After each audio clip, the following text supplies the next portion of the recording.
mulai kerja kuliah prakteknya itu di bulan 2 awal. Dan itu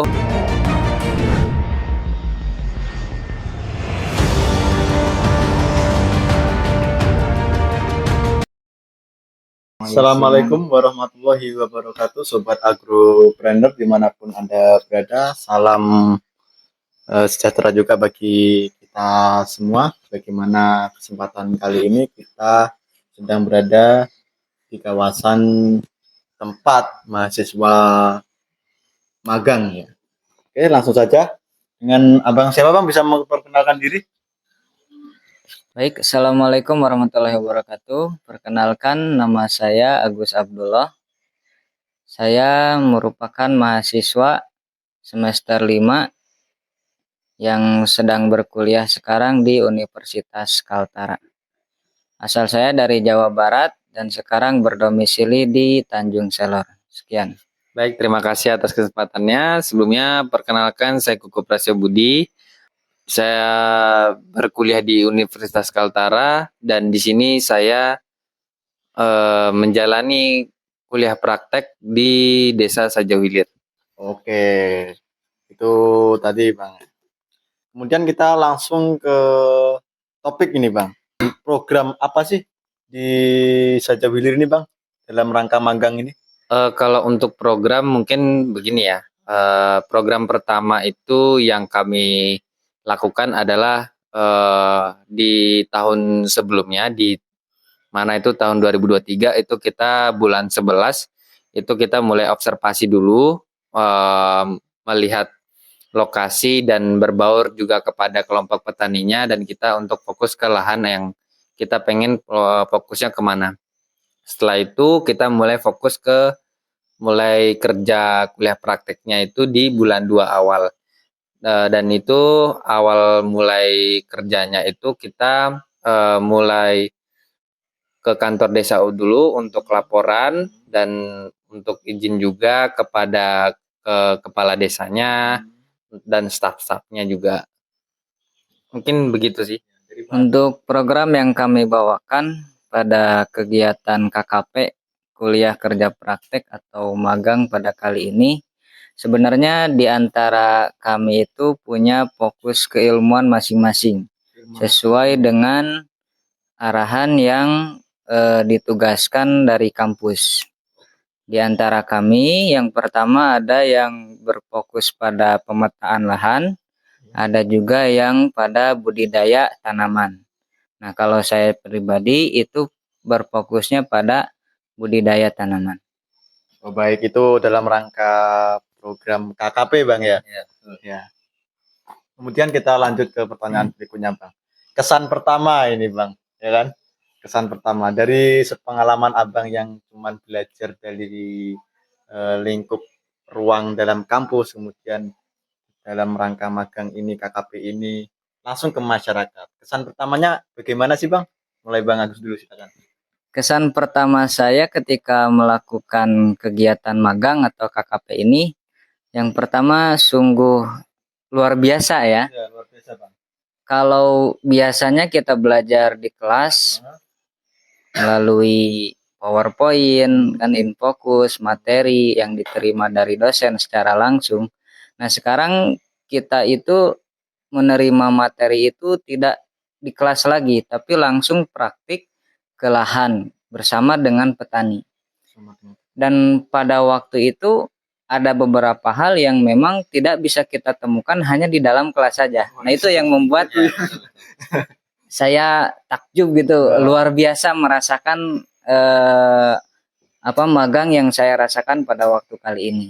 Jadi kesan pertama saya merasa sangat luar biasa ya bisa mengalami kegiatan kuliah kerja praktek ini, karena dari sana saya bisa belajar langsung, praktik langsung dengan petani, bagaimana cara mengolah tanaman, bagaimana cara budidaya tanaman, bagaimana cara mengobati tanaman, menghindari hama dan sebagainya secara langsung praktik dengan petani. Itu mungkin kesan pertama dari saya. Kalau saya tidak jauh ya dari Bang Agus, karena ya mungkin kalau dibahas dari awal juga kita di sini juga menambah pengalaman baru karena memang pertama kali untuk terjun ke desa orang, dan di sini kami bertemu secara langsung di lahan atau praktek langsung juga sama orang-orang yang kita sebelumnya belum pernah kita temui juga. Dan kesannya lebih ke gimana caranya kita yang tadinya kita cuman di kampus hanya berdiam, hanya menerima materi atau penjelasan. Kita di sini bisa membantu atau juga bisa membangun obrolan tadi itu, dan kami juga sambil belajar gitu sih lebih tepatnya. Oke, baik sekali. Selain belajar dalam lingkup kampus, tapi di luar juga banyak sekali pengalaman-pengalaman yang didapat, Bang, ya. Kemudian pesan pertama yang positif. Kita lanjut, Bang. Kemudian tujuan nih, Bang. Tujuan KKP ini, Bang. Apa sih, Bang? Bisa dijelaskan, Bang Agus dulu, boleh? Oke, untuk tujuan kalau secara formal dari kampus ya, mungkin yang pertama adalah kita itu sebagai mahasiswa melaksanakan apa yang telah menjadi pedoman dari mahasiswa sendiri itu, yaitu Tridharma, bukan Tridharma universitas itu, yang mana di sana ada penelitian, kan, pengabdian kepada masyarakat, dan juga ada pendidikannya. Nah, di KKP ini 3 tujuan itu mungkin menjadi salah satu fokus utama kita dalam pelaksanaan magang ini. Jadi di sini kita belajar, di sini juga kita meneliti, di sini juga kita mengabdi kepada masyarakat. Nah, itu tujuannya. Nah, kalau tujuan dari saya pribadi ya melalui magang ini tidak jauh beda. Jadi saya di sini belajar sambil menambah pengalaman baru bagi saya. Itu mungkin untuk tujuan dari KKP ini. Gimana kalau saya ingin jelaskan tapi sudah dijelaskan, ini gimana saya mau menjelaskan coba?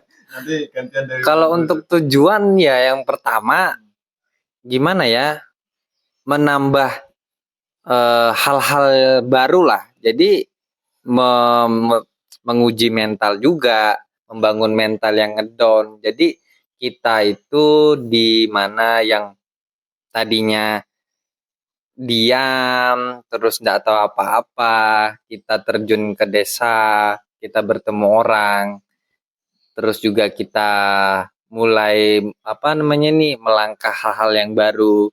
Itu kan semuanya kita mulai dari diri kita sendiri. Nah, mungkin itu aja sih karena semua sudah dijawab juga kan. Ya.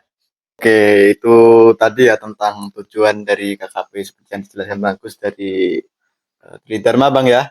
Tridharma sendiri juga dari Tridharma Universitas, kemudian dari pribadi seorang mahasiswa itu sendiri pun ada kesan, maksud, dan juga tujuan dari program KKP ini.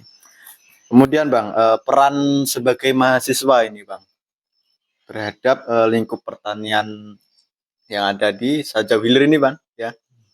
Seorang petani ini kan kadang pula membutuhkan ruang untuk belajar, dan ruang untuk belajar itu hanya didapatkan di lingkup kampus. Nah, kira-kira peran Abang sebagai mahasiswa yang mendapatkan pengalaman belajar di lingkup bangku perkuliahan, kemudian diaplikasikan ke masyarakat sebagai petani, peran Abang sebagai apa dan bagaimana ini, Bang? Ini lebih tepatnya bagaimana peran kita sebagai mahasiswa di lingkungan kita ini ya, bekerja ya. KKP ini ya. Nggak jauh beda ya, karena kita bertemu sama orang-orang baru. Kalau misalnya kita membahas tentang tujuan tadi itu sama halnya kita mencoba dan berinteraksi kepada orang, dan gimana ya, saya ingin menjelaskan itu susah. Pada intinya tuh kita di sini itu bertemu orang baru dan apa ya, menerapkan ilmu-ilmu. ya, jadi kalau berbicara soal kampus dengan praktek itu mungkin sama, cuman prakteknya kita di sini lebih ke belajar dan bagaimana kita untuk bisa berbaur ke mereka. Itu sih. Intinya kita tuh sebagai mahasiswa kalau untuk turun terjun ke desa tidak jauh dari tujuan kami yang tujuan saya yang sudah tadi saya jelaskan. Yang pertama kita harus bisa berbaur kepada masyarakat.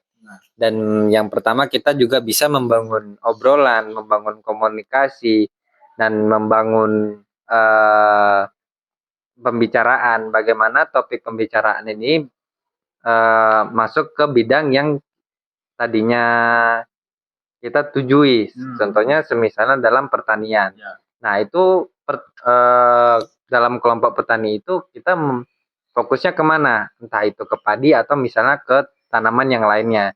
Nah, kalau sepengetahuan saya kemarin itu kami terjun ke lahan dan itu memang bertemu dengan kelompok-kelompok petani itu kami fokusnya kepada tanaman padi yang dimana itu mulai penanaman, terus juga mulai pepisahan malainya padi, terus juga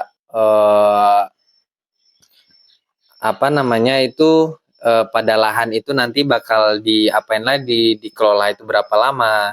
Itu kita mulai belajar. Jadi kalau sebagai peran mahasiswa kita di situ tuh gimana caranya kita untuk tidak menggurui lebih tepatnya. Kita di situ membantu, tapi juga kita di situ mulai ikut bekerja, belajar juga. Nah, jadi kita untuk turun ke lapangan, praktek, dan kita ada komunikasi, berbicara, turun ke lapangan, membantu mereka. Itu sih. Jadi peran mahasiswa kita tuh di sini itu bukan hanya datang hanya dokumentasi dan melengkapkan tugas-tugas kami, tidak, tapi lebih ke membantu mereka dan berbaur kepada masyarakat juga gitu. Oke, kalau dari saya mengenai peran mahasiswa, sebenarnya secara garis besar tidak jauh berbeda ya dengan yang disampaikan oleh rekan saya ini. Jadi intinya sebagai seorang muslim saya pernah mendengar juga ya sebuah hadis di mana kan Rasul Shallallahu Alaihi Wasallam pernah bersabda bahwa khairun nasi anfa'uhum linnas gitu.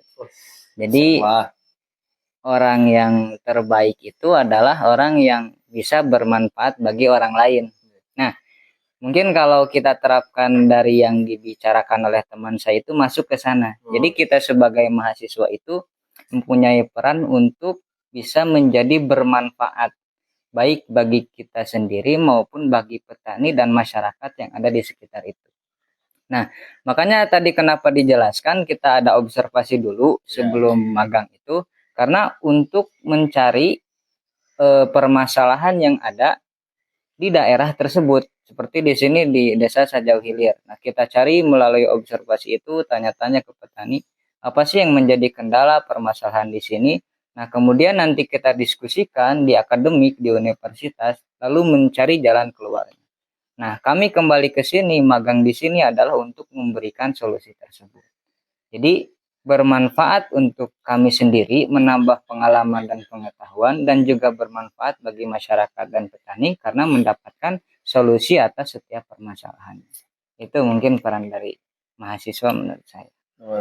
Tadi dijelaskan juga peran sebagai mahasiswa yang observasi terlebih dahulu Bang ya sebelum melakukannya KKP ini, dan peran belajar kemudian praktikum dan semua itu didapatkan dan dilakukan dalam kondisi terjun langsung ke dalam lingkup dunia pertanian bersama seorang petaninya langsung. Kemudian saya sedikit menggarisbawahi tadi dari Bang Agus, khairun nasi anfa'uhum linnas. Jadi sebaik-baiknya manusia yang bermanfaat bagi orang lain. Nah dari sini saya akan nganu nih Bang, langsung buat story nih selesai nganu nih ya. Silakan. Ketik ku tweet story IG gitu. Kemudian nih Bang, lanjut ke pertanyaan berikutnya nih. Sebagai mahasiswa ini tidak lepas dari arahan seorang dosen pembimbing nih Bang. Nah, dalam program KKP ini kan ada arahan-arahan yang sangat melekat pada sosok mahasiswa dalam melakukan program KKP ini, Bang. Nah, peran setiap mahasiswa dimulai dari bangku terlebih dahulu lah. Arahan dari dosen pembimbing gimana nih, Bang? Gimana ya? Jadi saya ini lebih fokus ke pemetaan. Mungkin dari teman saya mungkin berbeda, dia lebih ke budidayanya. Tapi kalau untuk saya lebih fokusnya untuk ke lahan, dan patok lahan itu kita saya sendiri itu menitik lahan itu. Jadi kalau misalnya untuk dibilang gimana sih, saya tuh diarahkan sama dosen-dosen saya, dan memang selama ini memang selalu ada gambaran dan ada selalu arahan dari dosen. Jadi kayak begitu kita sebelum mulai kerja kuliah praktek itu, kita nanti bakal harus kayak bagaimana. Kita nanti itu menitik lahannya, atau itu nanti untuk pemetaan segala macam itu kita harus bagaimana, itu sudah dijelaskan gambarannya seperti apa. Dan saya juga karena sebagai mahasiswa, saya lebih sering konsultasi ke dosen pembimbing saya tadi. Jadi memang di sini saya itu fokusnya itu untuk bagaimana caranya menitik ini yang tadinya saya tidak tahu, jadi lebih tahu dan memang lancar begitu. Untuk untuk arahan dosen segala macam itu ya alhamdulillah lancar. Nah, itu kembali lagi ke mahasiswanya untuk konsultasi lagi ke dosennya. Tapi sebelumnya juga memang dosen sudah mengarahkan mahasiswanya, dan itu kalau memang mahasiswanya kurang mengerti atau memang harus ada yang kita pertanyakan, kita yang mendekatkan dosennya kembali. Konsultasi itu. Kalau saya seperti yang dijelaskan tadi, yaitu mengenai budidaya tanaman ya. Apa tadi pertanyaannya itu? Arahan dari dosen ya. Kalau untuk arahan dari dosen, sebenarnya begini sistemnya itu. Kalau di Fakultas Pertanian Universitas Kaltara di tahun ini, jadi sistemnya itu yang pertama adalah kita observasi dulu ke lahan tempat di mana kita ditugaskan, kemudian mencari permasalahan yang ada di daerah tersebut. Nah, kemudian kita diskusikan dengan dosen pembimbing lalu mencari solusinya. Nah, kemarin dari hasil observasi itu, meskipun saya keilmuannya budidaya tanaman, namun setelah saya observasi kepada para petani yang khususnya di Desa Sajau Hilir ini udah pada jago-jago ternyata. Ya betul. Udah pada jago-jago, makanya saya minta jelaskan dari awal pembibitan, penyemaian sampai ke panen tuh jago mereka semua. Sampai pupuk-pupuknya, pestisidanya, ukuran takarannya hafal semua. Makanya aduh ini saya mau ambil apanya ini gitu kan. Judul buat proposal saya untuk magang saya apa nih yang mau saya kerja. Nah, pada akhirnya setelah saya bertanya ngobrol lebih lanjut dengan petani, ada satu hal yang menjadi patokan saya, yaitu pada limbah yang sudah dipanen dari tanaman budidaya itu. Nah, salah satunya adalah dari tanaman padi. Nah, kan dari tanaman padi itu kalau mereka menanamnya, memupuknya itu sudah jago semua. Wah, sudah ahli lah pokoknya gitu kan. Sudah tahu keadaan kondisi tanah yang ada di sini. Nah, kemudian saya bertanya tentang limbahnya. Nah, ternyata limbahnya itu hanya sebatas dibakar dan dibiarkan begitu saja. Nah, didiskusikanlah antara kami dengan dosen pembimbing saya. Nah, setelah itu diambil kesimpulan, meskipun saya keilmuannya budidaya, tapi program kerja yang saya ambil pada magang kali ini adalah tentang pemanfaatan limbah padi tersebut. Itu. Nah, arahan lebih lanjutnya mengenai kegiatan dari program kerja itu adalah mengenai sosialisasi bagaimana supaya limbah ini tidak hanya terbuang begitu saja. Tidak hanya dibakar, tidak hanya dibiarkan, tapi menjadi sebuah nilai kembali. Itu kan kalau Allah kan di dalam Al-Quran itu menjelaskan ya. Iya, gimana Pak? menarik ini. Robbana ma khalaqta hadza batila itu. Yang artinya bahwa Tuhan itu tidak menciptakan sesuatu dengan sia-sia gitu. Nah, artinya jangankan padinya yang bernilai, limbahnya tersebut pasti ada nilainya juga. Nah, maka di sana ditafakuri ya, didalami ilmunya bagaimana nih cara mengolah limbah. Nah, saya baca literaturnya, saya baca jurnal-jurnalnya, ternyata dari limbah padi itu jeraminya bisa dijadikan pupuk, bisa bokasi, bisa kompos. Sekam padinya bisa dijadikan sebagai pupuk juga, arang sekam bisa dijadikan juga sebagai briket arang. Ya, Nah, betul. itu. Nah, maka dari sana diambillah kesimpulan, oh inilah mungkin yang bisa saya ambil sebagai program kerja di magang saya kali ini. Diusulkan dengan dosen pembimbing saya, disetujui. Nah, akhirnya setelah itu berlanjutlah kegiatan program kerja kami melalui arahan-arahan dari dosen bagaimana untuk pembuatan pupuknya, pembuatan untuk alat presentasinya dan sebagainya itu sesuai dengan arahan yang dosen saya sampaikan. Itu mungkin arahan dari dosen saya dan bagaimana step by step-nya. Oke, itu tadi peran dan juga arahan dari dosen pembimbing ya. Ya. Sobat Agropreneur, bagaimana tadi ada pemetaan, kemudian budidaya dan pemanfaatan limbah tadi Bang ya. Pemanfaatan limbah. Ternyata limbah dari padi ini tidak hanya dibakar, jeraminya Bang ya. Jadi bisa dikelola kembali. Ya, bisa jadi pupuk, bisa jadi bokasi sebagai apa?